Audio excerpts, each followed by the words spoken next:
see the threats from outside. It really couldn't comprehend its undoing had already started from the inside. And you would almost think that Edward Gibbon, writing over 200 years ago about the collapse of the Roman Empire, was describing a familiar pattern in the demise of all empires. Bottom line, they never really see it coming. And what struck me perusing his classic, The History of the Decline, the Fall of the Roman Empire, was how often Romans didn't see those warning signs. The masses that were increasingly revolting, the Roman soldiers suddenly not always winning. Gibbon writes of Roman politicians who at first dismissed the threats from abroad, then tried to make peace with those who threatened them, coalesce with those who threatened them, work with those who threatened them, until they were literally overtaken, and a lot of them killed by them.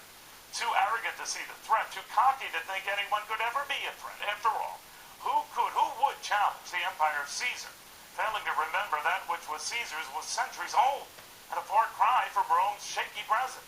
Reading Gibbon again, it got me thinking, why does this stuff keep happening? Different details, same story. So much like today's American story, and our arrogant dismissal of other emerging stories. Yes, the Chinese are the second biggest economy on earth, but they're a far cry from usurping us as the big cheese on earth. And yes, we need their money, but they need our money more.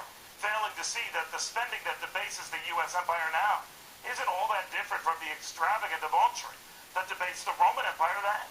Now as then, those on top couldn't conceive of ever not being on top. People who refused to see that which they could not fathom. They were living the glory, and the glory was gone.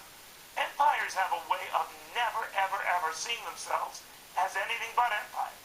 And those struggling barbarians on the outside, not as legitimate threats to the throne, but at best pretenders to the throne. No threats to the throne. Until it's too late, and their throne is no more, and their empire is no longer.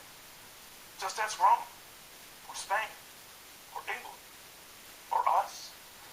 For whom much is given, my friends, much is oddly lost. I think because those in power always thought it was a given. Newsflash. It never, ever is. More on this and what's at stake for Washington, and as it gets ready for a new wave of spending. Do we need that?